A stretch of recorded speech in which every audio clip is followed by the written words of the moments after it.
Welcome, welcome, welcome to Get Organized with Google. So that's the session that we're doing today. We're excited about it, right? And this session was originally scheduled to be Nadine's teaching digitally, but we are going to reschedule that. She woke up ill today. So that session will be on November 7th at 1 p.m. So I just like to say that. Yes, you can get a CLU CEU certificate, but only if you're here with us live. So if you're watching this on YouTube, there is no certificate. But if we have any type of resources or anything, you can look right below the video and you'll see show more. Click that. And if there's a resource, it'll be there. I don't think we really have a resource for this session, but there you go. So let's hop in and get started with some announcements. I am Dr. Desiree Alexander, and I'm your host and presenter today. I'm the founder CEO of Educator Alexander Consulting. I also work for a nonprofit in the state of Louisiana called APEL, and I love them. I started my career as a 6th grade and 8th grade English teacher, became a high school English teacher, a middle school librarian, a high school librarian, a district level instructional technology supervisor, and now I'm doing this. So these are all the ways you can contact me. Hit me up, yay. So what webinars do we have coming up? Well, the one today was rescheduled for November 7th at 1 p.m. Central, and all this information is on my website. Notice the link at the bottom. You can register for all these awesome sessions. So in September, we have one left, if I'm not mistaken, and that is Intro to Wakelet with the amazing Sarah. Some of y'all know me through Sarah because she is such a good presenter. So she's going to introduce us to Wakelet. And then in October, she's the only one presenting in October. October is so busy with conferences. So she's the only webinar for October. I know. But October 31st, she's going to be spooktacular. Somebody gave me that. Thank you. Then that's Intro to WeVideo. So she's going to introduce us to WeVideo. And then coming back around to November, Nadine will actually do 2 on November 7th. So 11 to 12 Central is going to be Tech Abilities, and then we're going to have the rescheduled one at 1. So you get double dose of Nadine on November 7th if you would like to come to both of those. And then we have Tanya is going to teach us about mastering that mindfulness for educators. It's kind of a kickoff on November 14th because in the spring, she's going to have a whole series, one a month, about mindfulness. So we're excited about that. Then we're just planning some more with Ruth. If you came and talked about Canvas with Ruth, I think that was last weekend, she's doing some more about Adobe Spark. So we're getting 2 of those set up. One is about math and one is not. One is just about Adobe Spark. So keep an eye out. Those are coming. And then we have a paid event, October 3rd through the 10th. I'm presenting on the 3rd and the 4th, and that is the ISTE Creative Constructor, I can't read, lab, Creative Constructor Lab, and it's virtually, and it's amazing. So I'm teaching 2 sessions there. And again, you can get all this on the website. That's why I go through so quickly through it. And then we have Virtual Ed Camp. It's Virtual Ed Camp Louisiana, but everyone's welcome. So sign up. Very to the point, learn what you want to learn. So check that out for October 10th. And then we have TCCA. If you've never been to TCCA, you are missing out. It is one of the best conferences. Is always completely free, like a whole bunch of educators. And now that it's virtual, it's going to be insane. So I'm presenting, and a couple of people are presenting with me or for Educator Alexander. So I'm waiting to get confirmation that their sessions are good to go, but this is what it should be. So there you go. Again, all the information on my website. Register is completely free and is virtual. We will have an evaluation at the end for those people who are with me live. I'm going to post it about 15 minutes before the session ends, and you'll see me posting it because I'm presenting. And there you go. That's how you get your CEU CLU certificate. So I'm going to hop on in, guys. Let's get to the internets. Why don't we? So we are talking about organizing your Google today. I want to focus on Google Drive, Google Chrome, and Google Classroom, but there's so many different tools. Like you can organize using Keep. You can organize your Gmail. I have a whole class just for Gmail. So, but of course we only have about 45 minutes together. So we don't want to go too fast and not answer questions and things like that, right? So we're going to start with Google Drive. But I know that so many of you are learning as you go with this stuff. Like some of y'all are pros. I don't even know why y'all here. Like, why are you here? Just to get a CEU. I know. But some of y'all are learning as you go. Do not keep your genius to yourself. Throw those tips in the chat. Okay, like seriously, if you're like, well, Desiree, I like to do it this way, throw it in the chat. It's not about you getting it from me. It's about you getting it. Right. And I always have paper when I present because somebody always says something. I'm like, yes. So throw it in the chat. Let's use that chat for good. And then if you have something that you think everybody, even the people watching our videos, can use, I'm going to need some time at the end for you to hop on the mic. Okay. Google Drive. So Google Drive is one of those tools. I call it the OG, this the granddaddy and the grandmama of Google, right? And it's one of those tools that you can throw anything into to hold on to. And it's awesome until it gets really disorganized. So I like to use folders for everything. Like folders is where it's at. But it's not, I'm just not going to show you how to create a folder, but I'm going to show you some tips and tricks for even organizing your folders a little bit better. Okay. So like this is my trainer account. And you see it's like all kind of stuff here. On my personal account, there are no loose files. Literally every single thing has a location. And I am very type A. I'm very anal. Like everything has a spot. If you move one thing out, like I know someone's been in my house or someone's been in my, like that's just how my brain works. Like that's not where that was. So when it comes to Google Drive, we want to use folders. Ask questions in the chat. If I need to repeat anything or anything like that, I'm here for you. So ask questions in the chat. So I'm going to come here to the new button to start creating my folders. The sooner you do this, the better. So if you're just getting started with Google, please start doing this now. If you've been using Google for 5 years and your Google Drive is a hot mess, start doing it now, because the sooner you do it, the better it's going to be. Will it take you a whole week to do this? Probably so. Okay, unless you like dedicate a couple of hours to it. So it's not the fastest thing in the world to get organized, but the sooner you do it, the better it's going to be. Creating your folder. So I'm going to come here to the new button and I'm going to click on folder, the very first one. So this is where you put the name of your folder.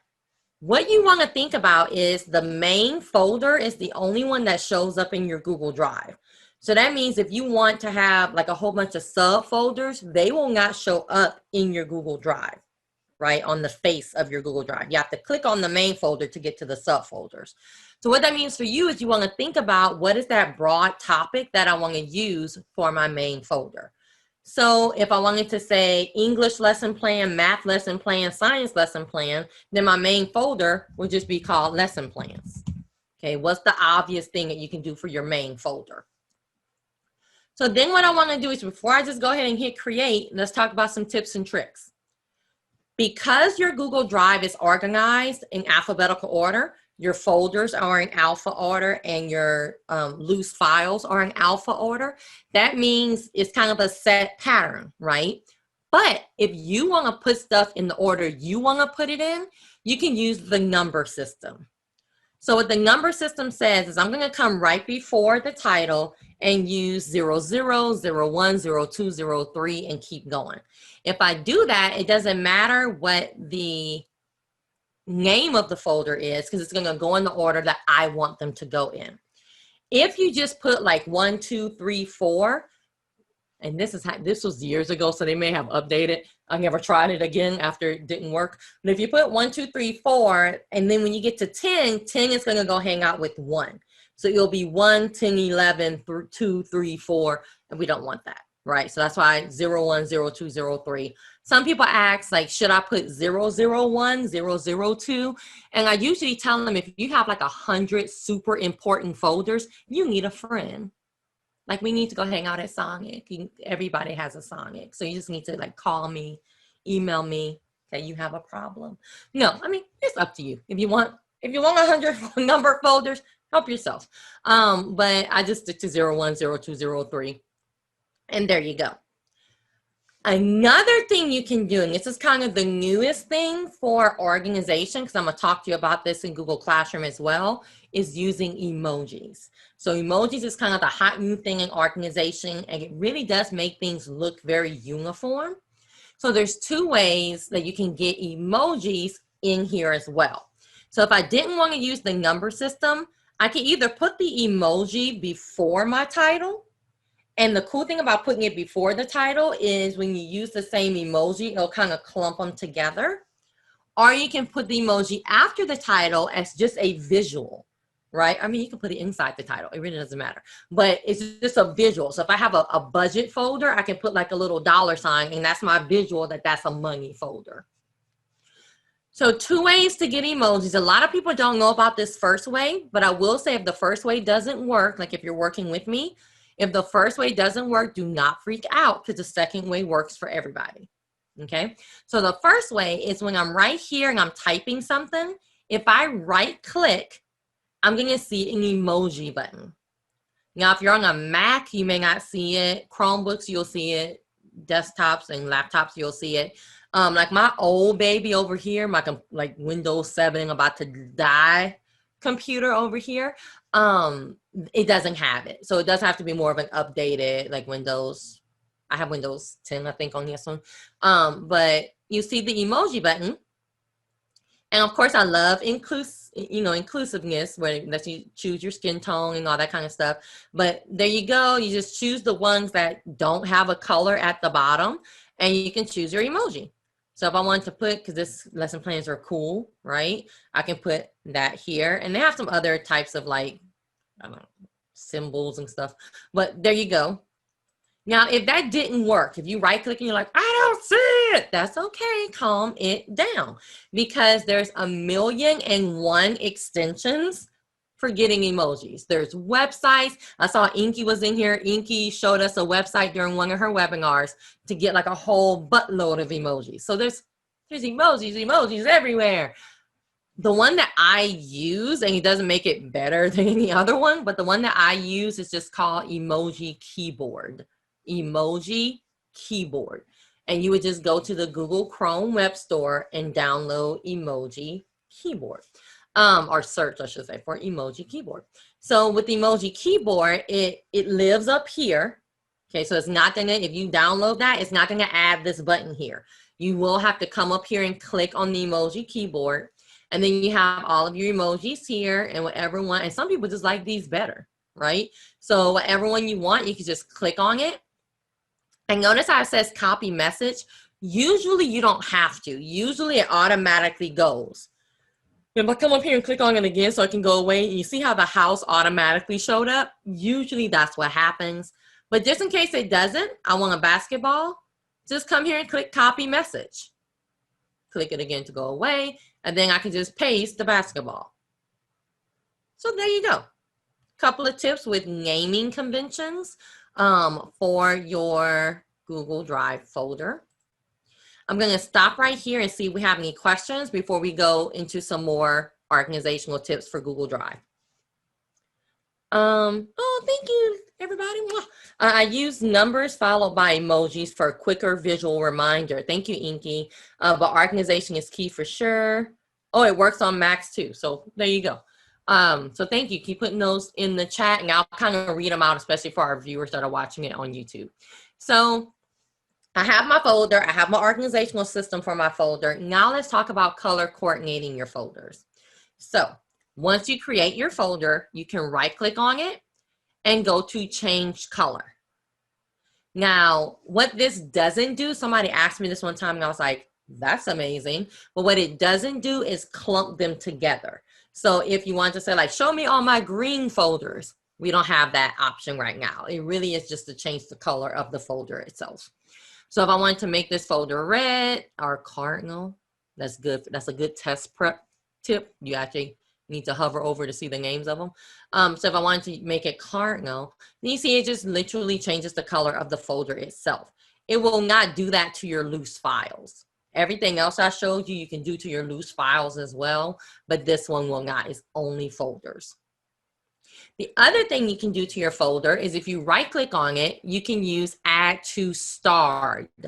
So what that does is it adds it to this little label right here. It's still in your Google Drive. It doesn't edit it at all. But what Start is you can think about it as your favorites. If I'm working on something constantly, I want to get to it very, very, very quickly, right? So I'm going to star it, because then as soon as I open up my Google Drive, I can click on Start and I have everything that I need to actually work on. Again, it doesn't do anything to the one in the drive. It just kind of puts it, duplicates it in another spot for you. So if I'm done working on lesson plans. We've been working on it for 6 months. That project is over. I can just right click and remove from Start. It's still in my Google Drive. Okay, but it's just like making it a bookmark, making it a favorite.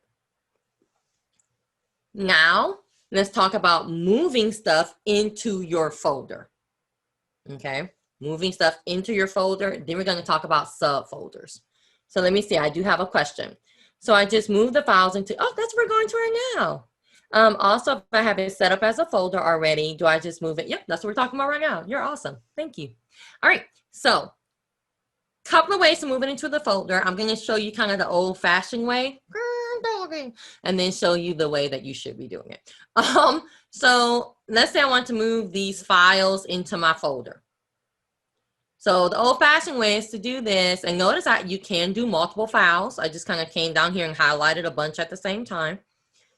So this is the old-fashioned way where we just sit here and we sing to ourselves. All right, and then you find the folder and you put it in there. Please stop. All right. The faster way to do this, and I'm gonna tell you exactly why it's the faster way, is if you use this little button right here. So you see it says My Drive, and you have the little caret, the little arrow. So if you click on the caret, it shows you all of your folders. It doesn't show you your loose files, just your folders. That's because it's much easier to take this and drag it to the side. But wait, there's more. Look at this classroom folder. So I want your eyes to be right here on the classroom folder. So if I come here and I'll drag it, watch what happens to the classroom folder. When I hover over it, all my subfolders show up. And then I can come here and drop it directly in the subfolder. And some of us know the heartache of doing this.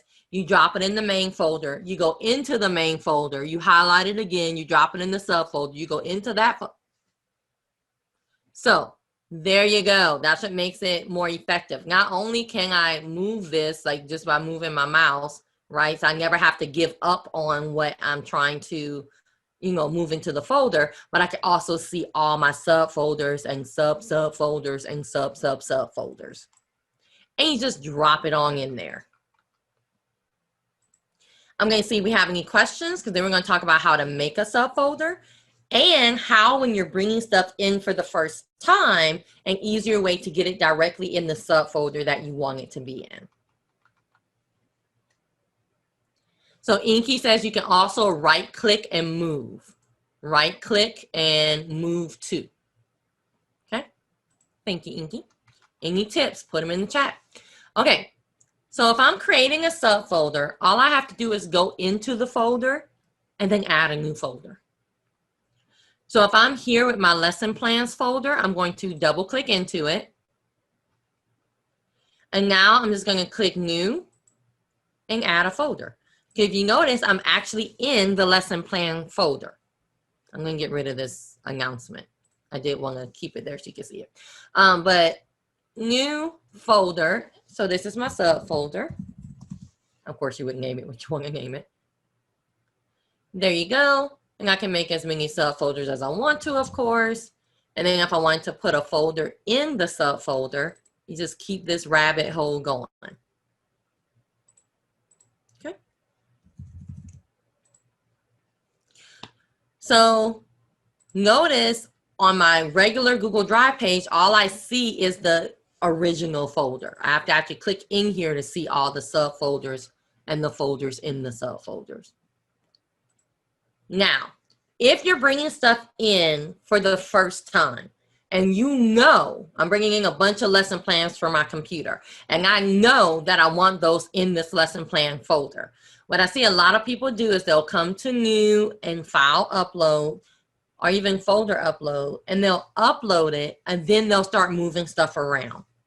there's a more productive way to do this. So all you need to do is click into the folder that you want it to be in, then go to new and upload your stuff. If I uploaded something right now, I'll go upload the Telltale Heart. So this is now going to be in my lesson plan folder because I was in that folder when I uploaded. So if I come here and you see it's not in my drive, or the front facing drive, but it's in that drive folder. So if I wanted it in this folder, just open up the folder first and then bring it all in. I think it's less time for you moving stuff around. It's going to go right into the folder that you want it to go into. So I think that's where we're going to stop on Drive, and we're going to go to Chrome. But let's see if we have any questions before we kind of get off of mosey on from Google Drive. Can you color coordinate the subfolders? Yes, Teresa, good question. Yep, everything you can do to the main folder, you can do to the subfolder. Yep. All right. So we're going to mosey on. I'm going to delete this. And we're going to mosey on to Google Chrome. So what I want to talk to you about with Google Chrome is tab management and bookmarking. Okay, tab management and bookmarking. Then we're going to mosey on to Google Classroom. So bookmarking is where I'm going to go first. So the whole point of bookmarking is to create a favorites list.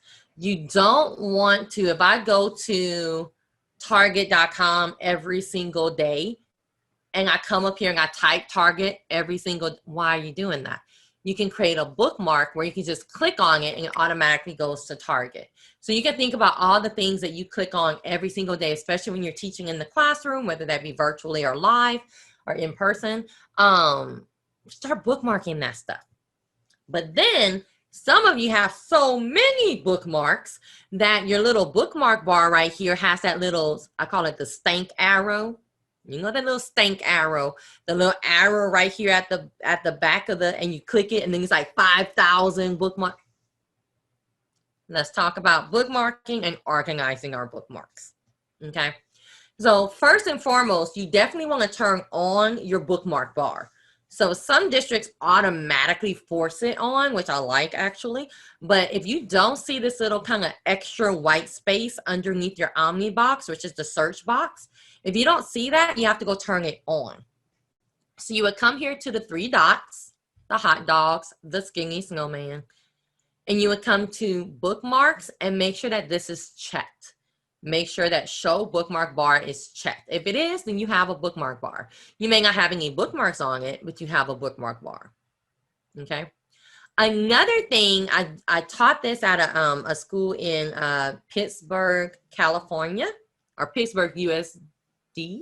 And I wish I remember her name. She just sent me an email, but I want to give her a shout out because she did a really good video after I kind of taught them some of this stuff about making sure that you're signed in correctly when you're organizing your bookmarks. Oh, I'm going to try to get her name before this because I want to give her a shout out because it was an awesome video. And what, she was just talking about the difference, and I'm not going into this, but she's talking about the difference between signing into Drive and signing into Chrome. So the only thing I'll say about it, because I don't want to get off topic, is you want to make sure that you are signed into Chrome up here, and you want to make sure that it's linking your data. So if it says pause up here, then whatever you do to your bookmarks is not going to keep. When you go and you sign into a different computer, you're going to be like, I did all this work and it's missing. That's because it wasn't active. It was paused while you were working. So you want to make sure that you're signed into the right account up here. Now, I don't care what you signed into down here. You want to make sure you're signed into the right account and that you are signed, is linked data, is not paused. If it doesn't say paused, then you're good. Okay. But if I know that this is my work icon and this is my personal icon, you need to make sure that you signed into the right account. Okay. All right. Bookmarking. So I want to bookmark Target. I feel like 5,000 ways that you can bookmark. I'm just showing you 2. So the first way that you can bookmark is you can just come here to the star. And then it'll say like Target, blah, blah, blah, blah, blah. This will usually say bookmark bar, and you just click done. Yay! You can also just come here and click on the link itself and drag it down here too. And you can do 5,000 other things. But I have my bookmarks. Yay! So now anytime I want to go to Target, it doesn't matter where I am, I can just come here and click on it. But as you can see, eventually this is going to run out of space. And we don't want the stank arrow, okay? So eventually this is going to run out of space. So we need to start thinking organization-wise with our bookmarks.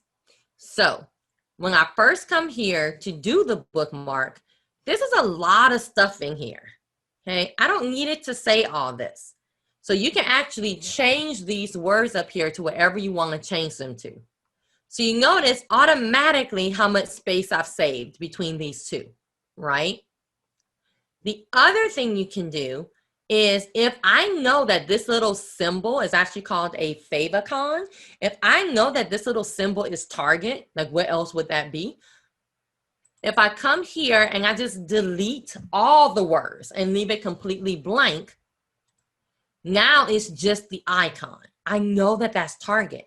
So notice the space that I've saved between this and this, right? Now, if I don't know that's Target, then you want to give yourself some clue. You don't want to have to click on every bookmark to see what they are, because then you're just defeating the purpose, okay? So if I wanted to like leave myself a T right here, because you don't have to understand it, I just need to understand it. Like I know what that T means. So if you already have the bookmark and you want to edit it, if you just right click on the bookmark and go to edit, you can do that here. You can also right click and remove them or delete them, because I have so many people that are like, I have all these bookmarks, I just needed it for that one time, I don't know how to get rid of them. Delete them. Right click, delete. Just right click directly on the bookmark and then hit delete. Now I want to talk about organizing using it's all about the folders, right? Organizing using folders. Well, I'm going to stop right here and see if we have any questions. We don't. Moving on. So you can also organize your bookmarks into folders. So when I'm helping teachers like one-on-one and in small groups get organized, one thing that I will tell them is the only bookmarks that should be shown on your bookmark bar are the ones that you go to all the time, every day or once a week. If you don't go to it every day or once a week, it needs to be in a folder, okay? Now, when I say folder, I also tell them I should only see one folder actually on your bookmark bar. Just like with Google Drive, you have that one folder that shows up and everything else is underneath it. Same thing on your bookmark bar. So I should only see one. I shouldn't see all these folders up here. That's, again, defeating the purpose. So if I right click anywhere on this space on the bookmark bar, I'm going to click Add Folder. I like to call my main folder FAV, like favorites. You can call yours whatever you want to. And then all of those bookmarks, notice I can just drag and drop if I already have them, can go into that folder. But you may be sitting there like, well, Desiree, what's the difference between having the folder and having the little stank arrow? Because you're still clicking on it to get to all a hot mess of bookmarks, right? Well, I do like this a little bit visually better because it's not like falling off the screen, but you're right. So what I'm going to suggest you do is use subfolders. So this is my main folder, but I don't want it to be the junk drawer with all the ketchup packets, okay? So what I'm going to do is I'm going to right click on this folder and go to Add Folder.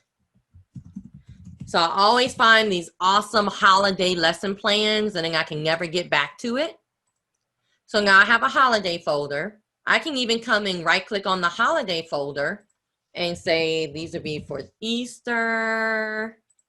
These would be for Christmas. That's not the second one that I usually use. I'm trying to remember what, Valentine's Day, I think is what whatever. You get the point. All right, so Flag Day, whatever, I don't know. Whatever, we got 5,000 holidays. All right, so there you go. So now when I find that, you know, Easter website with the awesome handouts, and I'm not gonna remember when I get to Easter, I can come here, and when I'm doing my bookmark, instead of putting it in on the bookmark bar, I have my folders. So now I'm gonna throw that right in the Easter folder. I can also move the ones I already have in my folders. I'm just gonna put this in the holiday folder. And there you go. That's how that was supposed to come up. It wasn't coming up right. So if I want it in Flag Day or I want it in the holiday folder, it doesn't matter. But there you go. So that's how you organize your bookmarks. And then I'm gonna pull up my personal account. You can be super cool like me and have, like, these are the ones I literally go to pretty much once a week. Okay. And then I have my FAV folder with everything that you've ever wanted. Half these things I'm sure are not even active anymore. But because I never go clean them out, but I do add to them. But so when I taught in Texas, like I have all kind of stuff. Just like, why do you still have this stuff? But they're here and they're organized, and I bet you I can get to them in 2 seconds. Right? That's the point. If I'm looking for something particular, I can get to it in 2 seconds because it's organized. Will this take time to organize if you already have a billion bookmarks? Yep, it's going to take time. I'm never going to lie to you and be like, no, it's going to take 2 seconds. It's not. It's going to take time. But the sooner you do it, the better you are, because then when you add that new bookmark, you already have that system in place. I'm going to stop right here and see if we have any questions. And then we're going to get to tab management. And we're talking about organizing our tabs. I added a folder named Daily that and I think this is a tip, that has every bookmark I use daily. Awesome, on online teaching. And they open them at once, first thing in the morning. So everything is open and ready at once. I love that. Change Google background, ? Jean, what do you mean Google background? I think I know what you mean, but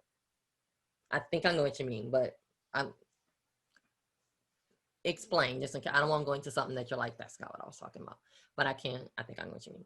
Okay, so tab management, and then if Jean, okay. So then I'll answer Jean's question because it is actually an organizational tip. So I'll answer that. Yay! Tab management. So first and foremost, and this is just a couple of tips and tricks. Of course, I have my different tabs here, and you want to open them up, and you're working, and you're doing all this awesome stuff, whatever, right? Couple of things you can do to kind of organize your tabs a little bit better, and there's a million extensions that help you do this kind of stuff, some of the stuff. But the first thing that I learned that kind of changed, my life when I talk about tabs is to pin my tab.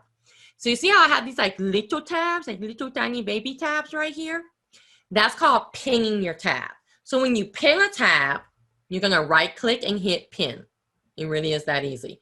But when you pin a tab, notice your X is going to go away. So if you're my butterfingers and you're always closing tabs when you don't want to close them, if you pin it, it keeps them a little bit more secure.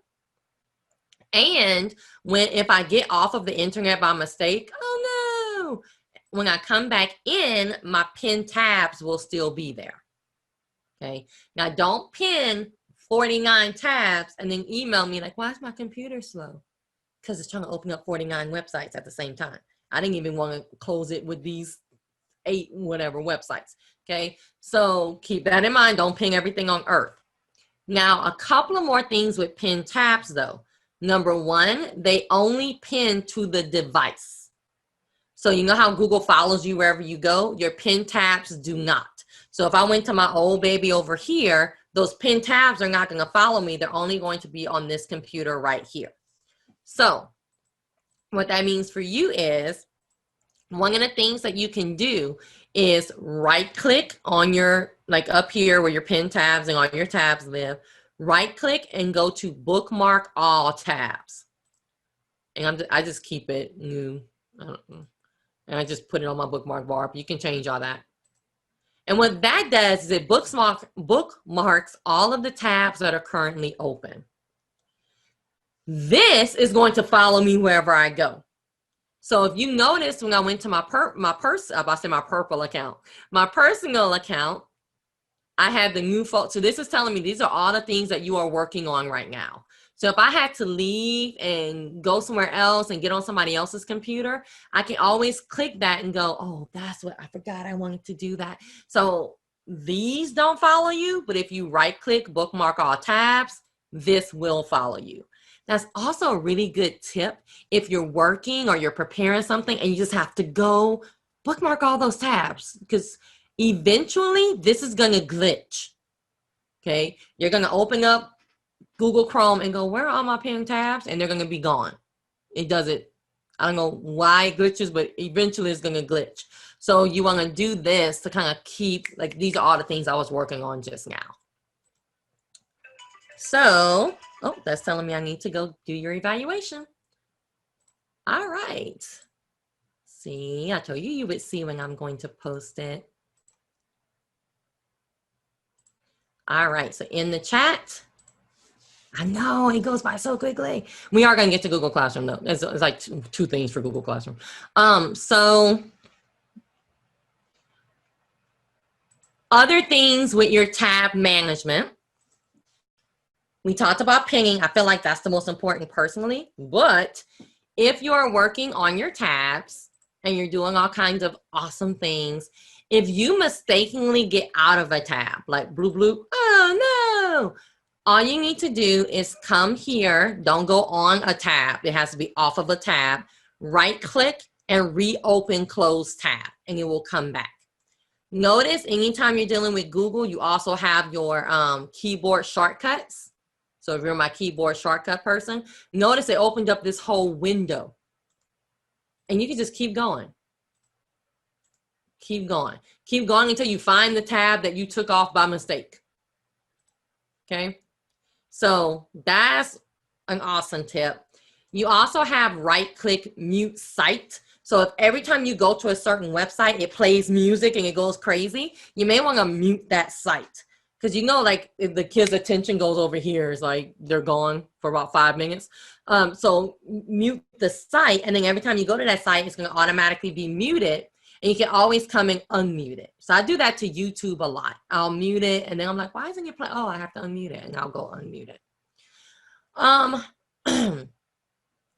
Two last things with tabs is you can also come here and duplicate a tab. So if I was working, I was reading this, but I really want to go click right here, but I don't want to lose my spot, you can just right click and duplicate the tab. And now I can go click on this, but I still have this tab open. So a lot of different stuff you can do for tab management, a lot of different extensions you can use. But I just wanted to show you a couple of things with talking about really organizing your tabs. And you can take these and move these around so they don't have to be in the order that they appear.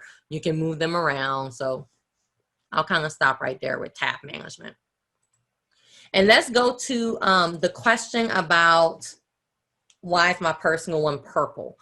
And the cool thing about this is it is talking about organization, because when you have different Google accounts, you can add themes. And when you add a theme, what you really want to look at in the theme is how does this top part look? And the cool thing about it is if you put your different accounts with different themes, is a visual like, oh, I'm not on the right account. So to get your themes, you can get them in different ways. It's really on the Google Chrome web store. I don't know why I always go to my settings. You really don't have to. But I come here to the 3 dots and I go to my settings. And you have, if you just scroll down, you have themes. You really don't have to go through all that though. Just Google Chrome web store. I'm a creature of habit. But if you just go to the Google Chrome web store, you have all these themes that you can choose from. Okay. Now, I love purple. It's my favorite color. So I just typed in purple and I tried to find one that I liked. Now, again, don't look at like this stuff, like these pictures and stuff, because you only see these pictures on the new tab page. What you really want to focus on is how does my top part look? Because let me show you one. So if you love the Minions, and I'm like, yes, Minions, add to Chrome. I love it. Most of them are free. Some of them have a cost to it. So, and I'm like, yeah, look, I got my Minions. But look at this hot mess. I'm sorry if somebody is here who created this. Okay, but look at this hot mess. Like I can't even see half my symbols, right? I can't live with this clown stuff all the way here at the top. But I will tell you that if I did do this one, as soon as I bring this up, I know, oh, I'm on my work account. Because as soon as I pull this up, I'll see, I'm on my personal account, right? So it showed, like just looking at the top is a really good visual of, hey, you're on the wrong account. You may want to switch accounts. So that's where themes can help you organize. Now, if I'm like, oh my gosh, no, I don't like this theme. They do say undo right here, but like, let's say you got off of that screen. I could just come here and choose a different one. And now I have a different theme. Okay, because you can just like change them out as you want to. This one is at least better, right? It looks futuristic. But you can change them out as you want to. And then I think why I do go to settings is if you ever want to like not have a theme at all, you do have to go to your settings and click reset to default. So now I'm just back to the normal Google theme. Questions before we go to Google Classroom? Yay! Okay, I'm just seeing like great tip. Awesome. Okay, that was a good question. It's a good tip. So last but not least, Google Classroom. So if we're talking about organizing Google Classroom, we're going to talk about the Classwork tab. Now, let me not even go there first. The stream. With the stream is supposed to be used for announcements, not everything in the world. Okay, it's supposed to be used for announcements. If you like that every time you put something on Classwork, it shows up in stream, then keep rocking and rolling, rock on, live your life. If you're like, okay, well, I don't use the stream for announcements because all of the junk from Classwork also shows up on the stream. Google updated and they did make it to where you can come here and move to the top, but why do that when they have a deeper, better solution? If you come here to the gear, or just click on the gear. If you come there to the gear, you can actually come down here to where it says Classwork on the stream and click hide notifications. If you hide notifications, you're hiding those Classwork notifications from your stream. And if you do that, you have to do that for each Google Classroom and you hit save. Now your stream is organized because it only has the announcements that you make on it. All the Classwork stuff stays in Classwork. All the stream stays in stream. Okay? So that's your first little organizational tip. Just a side note, this has become active again for your students. So just be careful what you put in class details because with the recent Google update, now they can see this stuff again. So just keep that in mind. They don't put slow class in the class description and get fired. So I'm just letting you know it has become active again on the student side. Classwork. Of course, we want to make our classwork as organized as possible. Even with the organization, it can become a hot mess. We're just not there yet with extreme organization in Google Classroom, but you want to do the best you can, right? So the main thing that you want to use are topics. So when you create a topic, it's going to create these big, mine are purple, but it depends on what picture you have up here, what color it is. So it's going to create that big label for you and you can put stuff under the label. You'll have to decide for yourself, do you want to do your labels by units, by topics, by 6 or 9 weeks? That's a decision you have to make. So by unit, it may say like photosynthesis unit, or by topic, it may say fractions, or by 6 weeks, first 6 weeks. It's up to you, but you have to pick a pattern and stick to it because we don't have sub labels. So there's no subtopic, no subfolder right now. So whatever you stick to is what you're going to have to keep going. I have some teachers that do like today topic are this week topic, and then they take that and put it into other. I'm like, y'all are awesome. Y'all are better people than I will ever be. But it works for them. So you just have to decide what works for you and what works for your students. But there's no excuse to not use topics, okay? Because not only does it organize it for you, it organizes it for your students. And you see this little filter over here? So once your Google Classroom does become a hot mess, because it does, because there's so much stuff that you're posting, right? But at least they have this filter and your students see this as well. It shows all the topics, so they can say, you know what, I just need to see the essays, and they can click it, and now I'm only seeing the essay topic. So it can help them at least even like go through, you know, all of the mess to get to what they really need to find. So keep that in mind. So you want to use topics. No, there's no way to do a subtopic right now. You can move them around though. So if you want them in a certain order, you can just drag and drop them and move them around. Emojis. So remember I talked about we were going to come back to emojis. I have seen, and I haven't made an example. I really need to make an example. But I have seen some like awesome emoji usage in Google Classroom, and it just makes it look so visually pleasing and very organized. So not just with the topics, like of course you can put your emojis on the topics, but I'm more talking about the individual assignments. So I've seen people where they go to create their assignment, the first thing in their title is always an emoji, but it's always the same emoji. So what I mean by that is if I'm doing a video, then they're going to use a video icon. If my student is, and I'm not going to sit here and look for it. This one never looks good. I'm just warning you.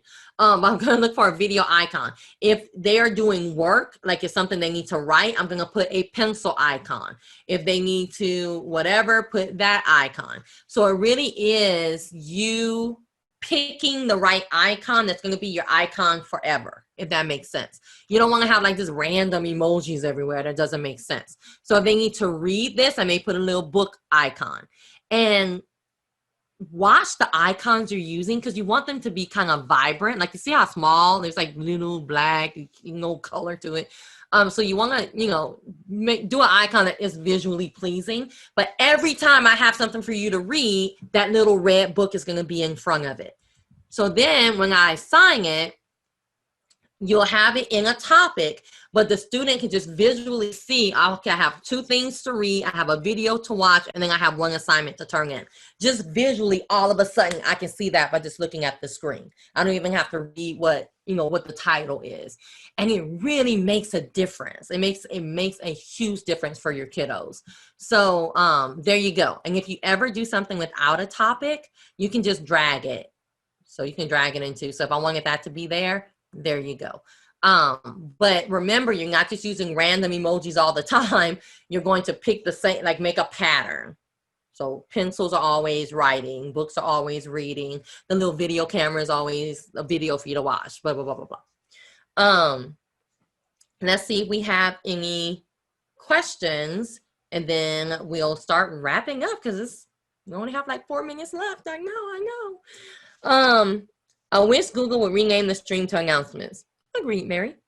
How do you create breakout rooms? Oh, I have a video for that. After we're done, I can show you, because it doesn't take long. So I can show you after we're done. I just don't want to hold up other people. So, but yeah, I can show you. I would love to have subtopics in Classwork and the ability to hide topics. Yeah, you and us both. Inky, you and us both. That's what I mean. We're just not, we're not there yet for the super organized Google Classroom. I think a lot of stuff is coming down the pipeline. We're just not, we do what we can while we can until we get kind of better organization. So Inky has another tip. I have found that putting a main folder for the stuff for my classroom with subfolders that match the topic names help me keep things organized. So thank you, Inky. So there you go. That's just your organization for Google Classroom. Now, on my website is educatoralexander.com. You can go to my YouTube channel, and it's just YouTube/Educator Alexander. But on my YouTube channel, always I'm gonna get rid of that video and I never do. But on my YouTube channel, under the 5-minute tips, click here to see all. I have a video about how to clean your Google Classroom, like at the end of the year or the beginning of the year. And it takes a look at how to clean Google Classroom, Google Drive, Classroom folder, and your Google Calendar. So it's really kind of a 3-step process to really clean after the school year or before the school year starts. You may want to look at that. I also have the Google Breakout Rooms in Google Meets. And this is the recent one because someone saw the Google Meet breakout rooms, but they wanted it specifically if you had like small intervention groups and you had 2 adults or more that wanted to work together and like do pullouts and stuff like that. So that's where this video came from. So there you go. But they are here for your help, I guess. And that is it for us. So what I'm going to do before I go any further is I'm going to make it to where you can unmute yourself. So that way, if you have a question, you can let us know, and I'm gonna keep the video going because your question may be awesome. So you can unmute yourself, and I'm going to post the evaluation again. Do we have any questions? And I am going to look in the chat, but do we have any questions?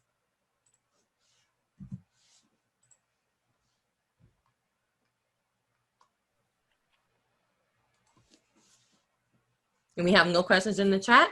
So any questions live before we go ahead and stop? I'd like to say something. Yes. I really want to show the first part of this recording actually to my students. And then what do you think about that? Like when you get to the part that's really talking about the Google Classroom, they don't need that. That's more for us. But I thought the first part of it, I could actually share with my students to help them organize themselves on Google. I completely agree with that. Yeah, I completely agree with that. Because it helps them, you know, again, the earlier you can start organizing, the better it's going to be. So yeah, I completely 100% agree with that.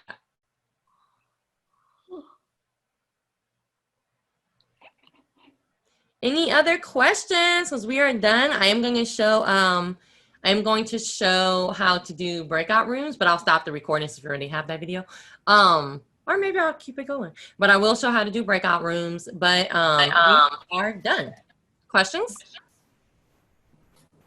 Thank you, Desiree. You're welcome. Now have a good rest of your Saturday. And again, Nadine's session will be November 7th at 1 p.m. And I'm sorry for any inconvenience, and hopefully you can make it. But you know we're always recording. So, and yes, this is being recorded and it'll be released sometime this weekend. And you'll get the email since you registered. Have a good rest of your day. I'm going to ask for any questions before I start with breakout rooms again. Thank you again. You're welcome. Thank you. Good job. Thank you.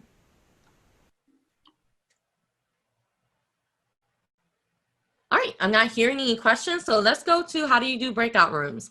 And I'm gonna keep the recording going because someone may be interested and you don't have to go to the second recording.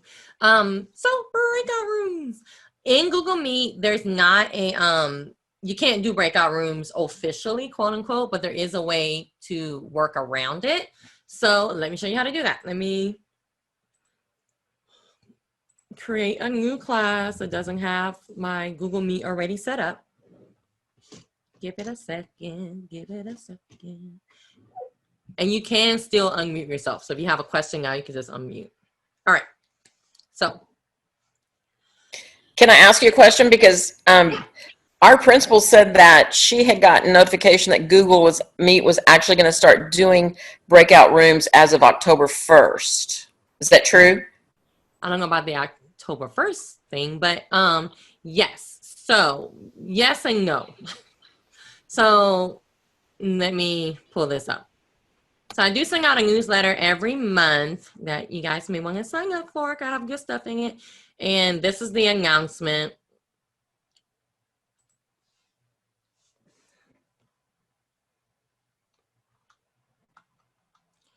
So let's see. I don't know about the October 1st. I know it's supposed to come in October. So launching in October, and sometimes they do it like early, sometimes it comes even earlier than the month. But yes, they are going to do breakout rooms. However, it's only going to be for the paid G Suite. So if your district has the paid Google Enterprise for Education, beautiful, yes. If not, then according to this, you will not get breakout rooms. Okay, great. And I think we have the G Suite Enterprise, but will you show me how to get around it until we do actually have it? Absolutely. Thank All you. You're welcome. So, okay. So I have my Google Classroom, and you do at least have to initially start going through Google Classroom to do this. So you have your generate meet link here. I like to go to my settings, to my gear, and I come down here, just scroll down to meet and generate meet link. And the reason why I like to do it here is because I have my visible to students button. I suggest leaving this on if your district has set it up to where students cannot create their own Google Meet, which so many districts have already done that. But if they have not turned it on to where students cannot create their own Meet, then you may want to turn this off and only make it visible when you're ready for the students to use it. But my student can't get in without me, so we're fine. And then I have my meet link here. Every now and then something odd happens to where, I guess I don't need to show you the student side. Something odd happens and like your meet link won't work. If that ever happens, just come here and reset it. No big deal. It just gives you a new meet link. I'm going to go ahead and copy this meet link right here and click save. Breakout rooms. I always create a topic called breakout rooms because again, we just talked about organization. And I leave this as the very top topic. So no matter how many topics I have, breakout rooms should be at the top. And then I'm going to come here and create material because I don't need anything back. I just need to give them something. So I'm going to create material and I can call this breakout room 1, or if I want to like call it something fancy like pose corner. I don't know. My toast is lab. I don't know, whatever. So then I will put my directions here, like join us when we tell you to in breakout room 1 and whatever. Now, how will the student know that they're supposed to go to breakouts? Of course, you're going to have to tell them that. That's part of your assignment, part of your instruction. So what I'm going to do is I'm going to paste that breakout room that Google Classroom gave me. But I can't use this breakout room because that's my main room. That's the room that everybody's going to be in. That's my auditorium. That's my classroom. So what I need to do is I need to change this nickname. So you see it has a nickname right here and it's random. So I want to do random. And this now becomes my breakout room 1. Change the nickname. Copy. I like to also add it as a link. You don't have to add it in 2 places. I just like to do that. You don't have to do that. And then I'm going to come and post it. I forgot to put it in the topic, but there you go. All right. No. Create material. Breakout room 2.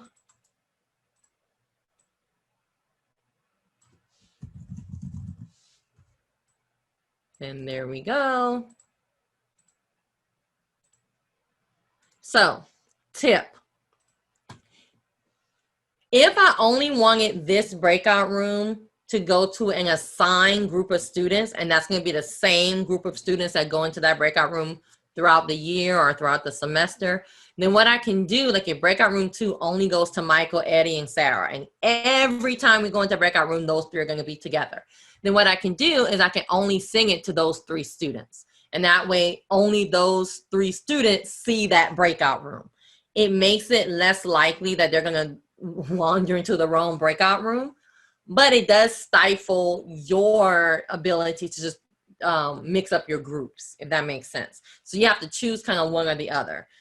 You can mix up your groups and still assign them, but they'll see all the links. So if you're afraid Michael, even though I put him in group 1, he's going to go in group 5, then I don't know. or just talk to Michael. But there you go. That is a tip that you can do. Let me put it in the right topic, breakout rooms. So when I'm ready to use these breakout rooms, so before I get to that, let me make sure I answer any questions. Did you just change back like I didn't? What is happening? Let me refresh my screen. Okay, let's see. Okay, no questions. Oh, any questions on the mic? When I'm ready to use these breakout rooms, this is how it's going to work and a couple of tips and tricks to help you out. Number one is a tip. I suggest when you're making these that you put all of your links on like a Google Doc. So if you put all your links on a Google Doc, it's going to make it faster for you to open up your breakout rooms. Because you'll see what I have to do. I have to like click, click, click, click, click, click to open up all the breakout rooms. But if I just had it sitting there in a doc, I could just click, click, click, click, click, click, and now all my rooms are open. Okay, kind of what I do when I'm doing presentations. Like I have this ready to copy and paste, right? So right now I have to go open them up. It's just a bunch of clicks. You know, it's not the end of the world, but there you go. So I have my 2 breakout rooms. They're ready to get started. I do turn off my mic and my camera, okay, because you don't want your mic active and your camera active in you know, in 50,000 rooms. So I turn all that off. And then once I click join now, my students can now enter these rooms. So I have all my breakout rooms open. They're ready to go. And then I pin them. Not something you have to do, but it's a tip because I don't want to accidentally exit out of them, right? So I usually pin them. That's another tip. So now, as my students are working, I can go from room to room. There's going to be a problem where the student, you're going to be hearing all of the rooms at the same time. That's when you want to use an extension called Mute Tab extension. So because remember, if I right click, I can mute the site, but if I mute all of Google Meet, then I'm not hearing anybody. And guess not, I gotta hear at least one room at a time. So if you download the extension, Mute Tab extension, this is how it works. Click on the tab you wanna mute, click on the extension. You see that little M? That tells you that this tab is muted. This tab is not, but this tab is. So then I can come click here, mute. Okay, now I wanna hear room 1. Click it to unmute. So now I'm listening to room 1. Room 2 is still muted to me. I can still see them, but there you go. Okay, and now, okay, I'm done with them. Let me go check into these. And there you go. Now, can you monitor all rooms at once? No, I don't know of a breakout room system that you can do that to. I'm sure it exists or is going to exist. But for now, no, you have to actually click into each room to see what they're doing. There are some tips for management, like using, like I'm not going down into the tip. I can, I guess, but I digress. So there you go. And then I do suggest while you still have the recording feature available, if your school district has turned on recording, I like to record each breakout room. And that way I kind of tell the students, like, even though you may not see my big face in there, the camera's always in there. So you act a fool, I have it on camera. So I like to record. You can record every meeting at the same time. And for now, this is completely free. Once and there's no time frame on this, like all of the freebie stuff that they gave us is going away on September 30th. That may be where your person got the October 1st date from. All the freebie stuff that they gave us is going away. However, recording is not, because recording was going to be a pay only feature, but they changed it to where they're going to set it up to where for free, you can still record, but the recording will only be for your domain, so you can't share it outside of your school district, and it will only be available for 30 days. So it's temporary recording. Until they get temporary recording set up, we have full-time recording until then. Whenever that magic day comes, they said it'll be in the fall when they set it up. So right now, record your hearts to your heart's content. But notice that it's recording in every room, right? So just keep that in mind. And then And the recording goes into a folder in your Google Drive called Meet Recordings. And it usually takes about 10 minutes to process and get in that folder. So then you just treat it like a regular meet room. These are just different meet rooms. So of course I want to make sure all my students are kicked out before, before I leave the room so they can't get back in and all that kind of stuff. And that's how you do Google Meet breakout rooms. Let's see, we have questions in the chat and then y'all can hop on the mic. Can you possibly open each tab by dragging out your main window, then split your screen? Yeah, you can. Reopen. So this is what she is, Audra is talking about. So join. So if I wanted to, I can take this tab and pull it out to make it a separate window. And then I can actually make this one a separate window too if I wanted to. And then start splitting screens. So that's kind of, you can have like one of those evil cat screen, when the villain is like petting the cat, looking at all the screens. You can do that too. So I can like split my screen, and then of course you can split it into, you can resize these. So if you have 4 windows, you can make them 4 and just see them all. I like that idea. So yeah, absolutely. Because it's just different tabs. So yep. So this way we can see all our classes at once, keep an eye on them. Yep, that's a good idea. Seriously. I like it. Thank you. That was very helpful. You're welcome. No problem at all. Any other questions? On my website, I have distance learning resources, and there's a bunch of really good stuff on here. But one of the tips I usually tell people for, what do you call that? For breakout rooms, I have 3 like main tips just for managing them. One is make sure that you have an action for them to complete as soon as they get in the room.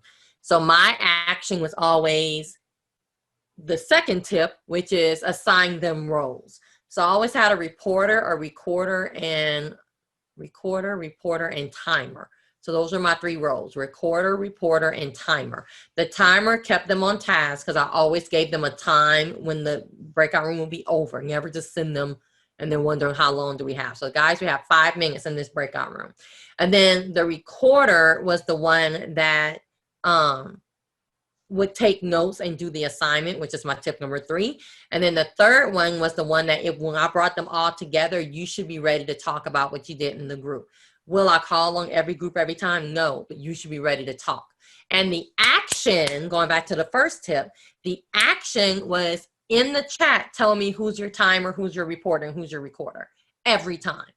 So when they got in the room, it wasn't like, what are we supposed to do? It was like, no, you better get those things in the chat. Okay, because I would tell them when I come into each room, I should see them in the chat. If I don't, that's a point off. Okay. Now, of course, if I just put them in the room, I'll give them a little time. But like, I should see you typing that in the chat, and I shouldn't have to interrupt you to ask you, who's your reporter? Who's your timer? I should see it in the chat. So that gives them an action to complete as soon as they go. And then giving them those 3 roles will kind of keep them on task. And then the third one is have something for them to do. So I don't care if it's just a quick breakout room. Every breakout room has something for you to do.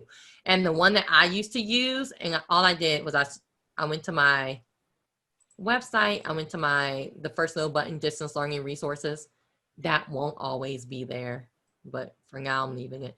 And then I scroll all the way down to resources, and someone put together an actual template for it. So I'm like, yay. But I used to use just a Google slideshow. And if you were group 1, you were on slide 1, group 2, slide 2, and just take some notes. Like sometimes I had like a template and you have to put this information. And sometimes it was like I wanted, that's how you get your participation points. What did y'all talk about? Put it on the Google slide. And I love that not only I can grade and see everything at, like very quickly and see who's doing what, but the students can also like bounce ideas off each other. Sometimes I would tell them to leave comments on the other groups. But it's a way to communicate. It's also a way, like Audra, with the different screens. This is how I would see what they were doing. So if I was in group 1, I always had that slideshow up, and I'm like, why isn't group 3 typing anything? And then I knew I needed to go check on group 3. But she actually has a template for it. I was like, look at this, I love it. So I put it on the website, Breakout Room Note Taker. So those are my 3 tips that I give people when they say, like, I want to use breakout rooms, but I'm afraid because they're not paying attention and they don't do anything. That can help a little bit. So, yay. Oh, yay. That makes me happy. So thank you guys. I'm going to go ahead and kind of wrap us up. I appreciate you being here with me, especially since this wasn't the session that we had scheduled for today. But we're going to send love and good thoughts to Nadine so she can definitely absolutely get better. And she'll be with us in November. And thank you so much. I appreciate you guys being with me today.